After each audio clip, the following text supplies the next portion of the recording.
Seth Karman is a legendary value investor with some $25 billion in assets under management at his Baupost group.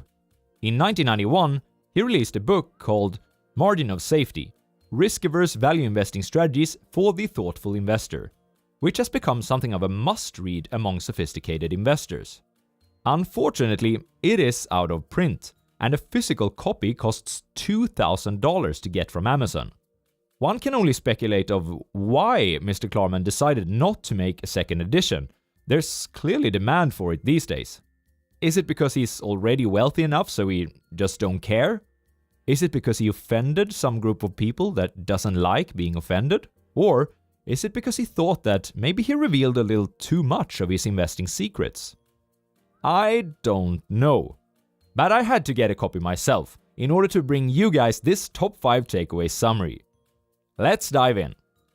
This is the Swedish Investor, bringing you the best tips and tools for reaching financial freedom through stock market investing. Takeaway number 1. What's the difference between a value investor and a speculator? Seth Karman is clearly influenced by Warren Buffett and Benjamin Graham. He even chose to name his book from Graham's concept, The Margin of Safety. As such, he is a value investor down to the core. What does it mean to be a value investor according to Karman? Well, Karman seems to divide investors into 2 camps: value investors and speculators. Not unlike what Buffett does, by the way. His right-hand man, Charlie Munger, may have said it best. I don't think the value investing will ever go out of style. Who in the hell doesn't want value when you buy something? How can there be anything else that makes any sense except value investing? What's the most important difference between these 2 groups, according to Karman? It's that value investors focus on business cash flows, while speculators focus on the value in the resale market. Value investors buy securities when they seem to offer good returns for the risk incurred, and sell when this is no longer true. Speculators, on the other hand, only buy or sell when they think that the price of securities will rise or fall. Their ideas about future price movements are based on what they think that others will be doing. Now, a clever man would put the poison into his own goblet because he would know that only a great fool would reach for what he was given. I'm not a great fool, so I can clearly not choose the wine in front of you. But you must have known I was not a great fool. You would have counted on it, so I can clearly not choose the wine in front of me. Why is it so stupid to make judgment calls based on price alone? Because it is never clear which future events that are already priced in at today's levels. Therefore, value investors always compare price to underlying business value. Art, antiques, rare coins, Pokemon cards, cryptos, these things are not investments, but pure speculation, simply because they do not produce anything valuable to other people, and so they do not produce any cash. The only time they may throw off cash is when you sell them. And the problem is that the buyer must also think that he'll eventually be able to sell the asset to someone else at an even higher price. Otherwise, he wouldn't want to buy, right? Machines make stuff that people want. Buildings pay rent. Subscription software creates recurring revenues. Loans issued pay interest. These are the things for value investors. If these cash flows can be purchased at a reasonable price relative to their potential of growing in the future, and most importantly, the risk that they might disappear in the future, Seth Karman is an interested buyer. That's what's up next. Takeaway number 2. Investment risk. A terribly misunderstood concept. You've probably heard that Warren Buffett's first rule of investing is to never lose money, and that his second rule is to never forget rule number 1.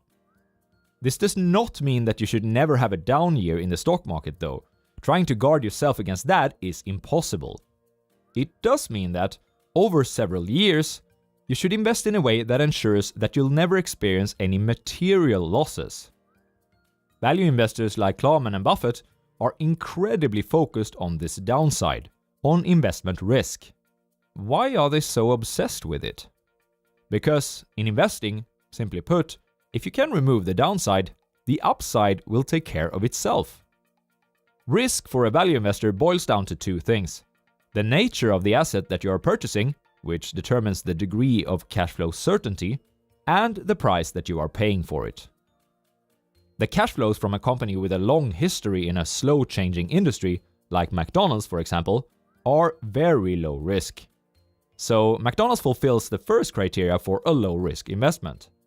However, it does sell at a PE of 32 or EV/EBIT 25 currently, and that is not exactly cheap. You can still lose money here if that PE multiple were to go down to, say, 18. So, it's always a two-part equation. Investment risk is a terribly misunderstood concept. Karman takes a major stab at professors teaching finance who think that beta, or price volatility, is the main determinant of investment risk. This misconception has spread like a plague, even to some professionals on Wall Street. Beta is a terrible measurement of risk, because it fails to take the nature of the asset and its price into account. Perhaps the worst manifestation of all this nonsense is the capital asset pricing model, or CAPM, which states that greater returns will be achieved by those who are willing to accept greater risks. They got it completely back-asswards. To the contrary, risk erodes returns by causing losses. For instance, small-cap stocks are often said to yield higher returns than large caps because they are riskier. But if a higher return is a given, are they really that risky? No, price volatility isn't a good predictor of future performance. Heck, it is not even that good of a predictor of future volatility, says Karman. Takeaway number 3. 3 methods of valuing a stock. A value investor does not wake up in the morning knowing his buy and sell orders for sure. These will always be determined depending on the relationship between value and price. While price is easy to see, just log on to Yahoo Finance and check where it's at. How do you determine the value side of this equation? Karman has 3 different methods that he suggests. Liquidation or breakup value. A simple way of valuing a company is to look at its balance sheet and see what the value of all of its assets are. If you sum up all the assets and deduct all the liabilities, you'd get a theoretical value if the company was to liquidate. Most profitable businesses aren't interested in shutting down though, and most of their value does not come from the balance sheet, but rather from their income and cash flow statements. However, liquidation value can still represent some sort of floor or cushion, especially if these assets consist of tangible liquid stuff, like cash or marketable securities. Sometimes, even a profitable business sells for less than the net value of such assets, and that could be an interesting investment opportunity. Stock market value. Another simple way of valuing a company is by looking at its earnings and cash flow and see how they trade in relation to other similar securities in the market. For example, if semiconductor manufacturer A is valued at PE 20, while the industry average is PE 30, you might argue that A has a 50% upside, just in multiple expansion. Karman thinks one must be very careful with this approach though.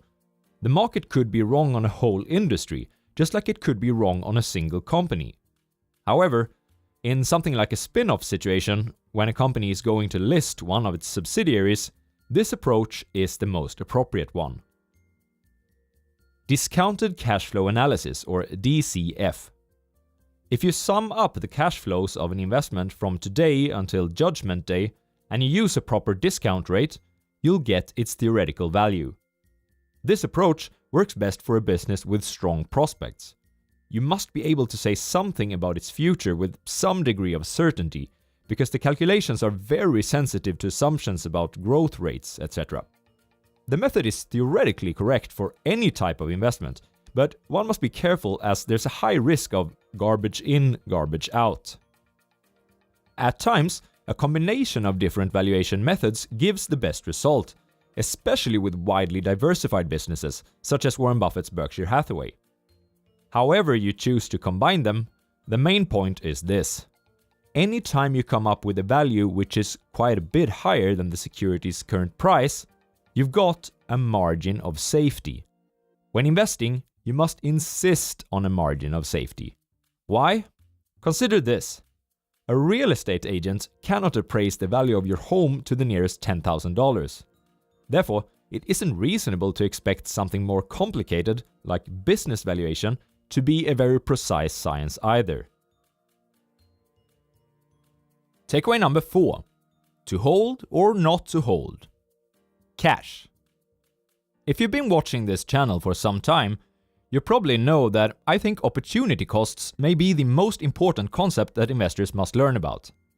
If you put your money in stock A, you cannot allocate those same resources to stock B.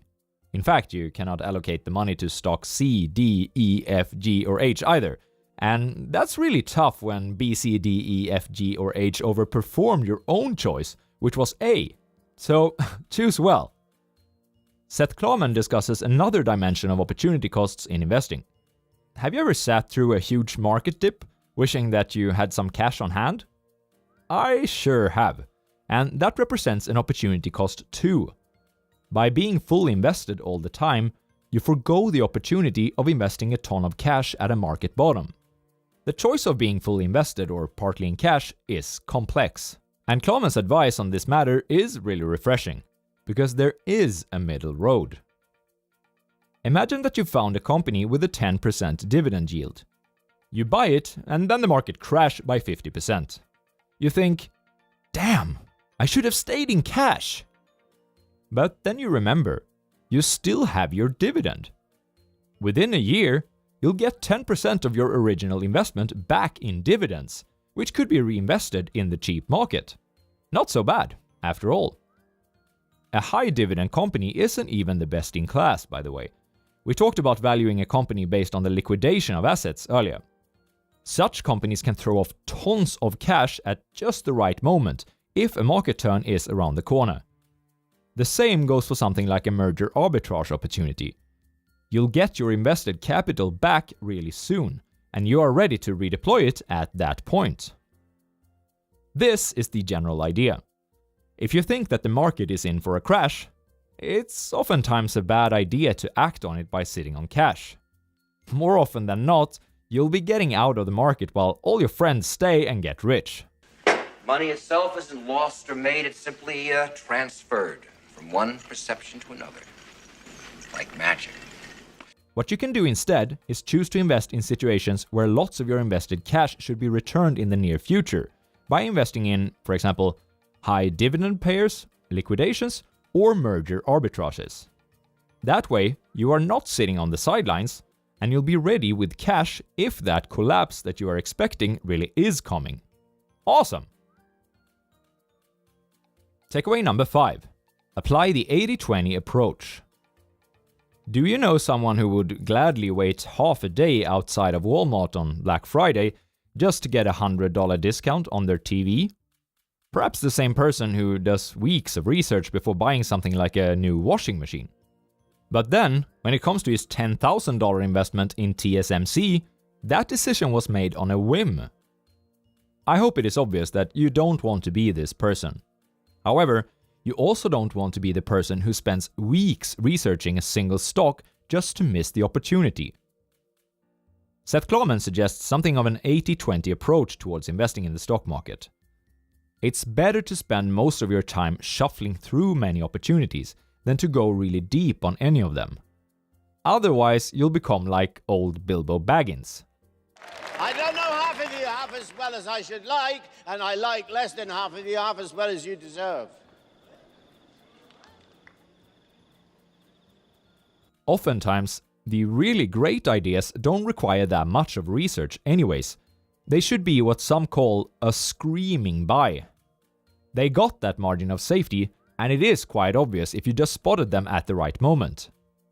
You'll have to turn many stones, but don't think that those opportunities that you shut down is wasted time. One of the wonderful benefits with investing is that all knowledge is cumulative. Yesterday's insights could be useful sooner than you think. So, focus on cash flows rather than resale price. Investment risk is a combination of cash flow certainty and price. You can value a stock by using either the liquidation, market value, or DCF method. If you find the market expensive, Make sure that cash flows arrive earlier. And a lot of your time as an investor should be spent shuffling through many ideas. Next,